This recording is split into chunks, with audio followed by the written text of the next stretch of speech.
झारखंड विधानसभा का शीतकालीन सत्र 15 दिसंबर से शुरू हो रहा है। सदन की कार्रवाई शांतिपूर्ण संचालित करने के लिए पूरी तैयारी की जा रही है।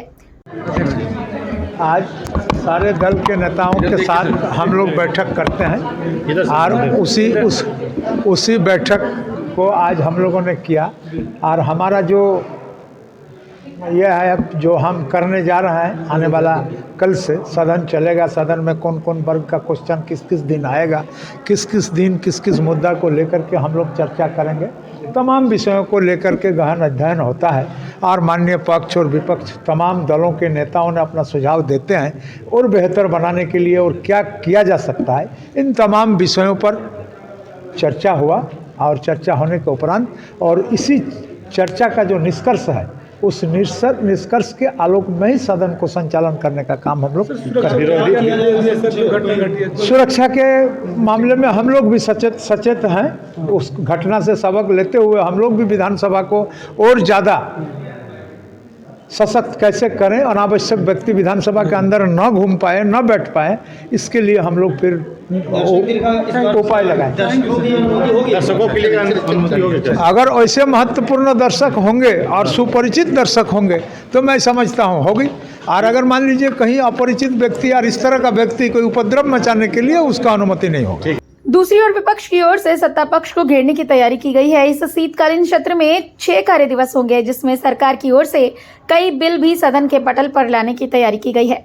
विधानसभा अध्यक्ष ने 14 दिसंबर को शीतकालीन सत्र को लेकर हाई लेवल बैठक बुलाई, जिसमें सदन की कार्रवाई को लेकर सत्ता पक्ष और विपक्ष के नेताओं के साथ साथ राज्य के आला अधिकारी मौजूद रहेंगे। ये पहला मौका होगा जब नेता प्रतिपक्ष भी पंचम विधानसभा के इस सत्र की बैठक में मौजूद रहेंगे। 4 सालों के बाद आया और आप बने हैं, क्या कहेंगे आप इस बार के सत्र को लेकर और जो नई भूमिका को लेकर? 5वां विधानसभा का यह त्रयोदश शीतकालीन विधानसभा का सत्र है और उसी को लेकर के विधायक दल के नेताओं की बैठक आदरणीय विधानसभा अध्यक्ष ने आहूत की थी।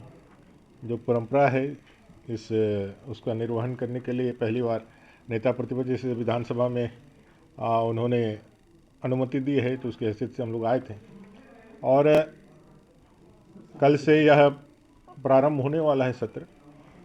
झारखंड के 3.5 करोड़ जनता की उम्मीदों को रिफ्लेक्ट करने वाला यह विधानसभा का लोकतंत्र का मंदिर आशा आकांक्षाओं की पूर्ति के लिए आशा लगा के बैठने वाले लोगों की उस आकांक्षाओं को हम लोग जनता के प्रश्नों को इस विधानसभा सत्र में सरकार से जवाब चाहेंगे और उसको ले लेंगे।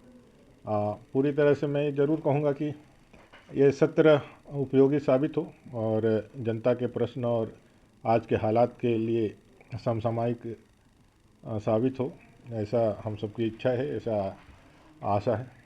सर, घटना घटी है मुद्दे देखिए, सर्वदलीय बैठक में तो जो अपना बिजनेस है 5 दिनों का, उसको लेकर के ही बातें हुई और वो तो एक तरह से एक स्थापित परंपरा है, एक स्थापित एक नियम है जिसके तहत ही चलने वाला है और उसी को हम लोगों ने डिस्कस किया। उसमें बहुत ज़्यादा कुछ नहीं है। कल प्रथम पाली के बाद शोक प्रकाश के बाद जब एडजन होगा तो कार्य मंत्रणा की बैठक भी होगी, उसमें सारी बिजनेसों पर डिटेल में बात की जाएगी। और जहाँ तक मुद्दों की बात है तो इस सरकार में मुद्दों की तो कमी है नहीं, मुद्दे ही मुद्दे हैं। इतना बड़ा मुद्दा है। अभी आप देख रहे हैं कि देश भर में पैसे जब्त किए गए, पैसों की बरामदगी हुई, उसके बाद जो है ईडी के समन्स हैं, तो ये कहा जा रहा है अज्यूम के। इन सबके बीच सत्ता पक्ष की ओर से विपक्ष के हमले का माकूल जवाब देने के लिए तैयार रहने को कहा गया है। 14 दिसंबर देर शाम सत्तारूढ़ दल के विधायक दल की बैठक होगी। मुख्यमंत्री आवास पर होने वाली इस बैठक में विपक्ष की रणनीति को सफल बनाने के लिए पूरी तैयारी की जाएगी और सदन में आने वाले सवाल का जवाब देने के लिए मंत्रियों को विशेष रूप से टास्क दिए जाएंगे।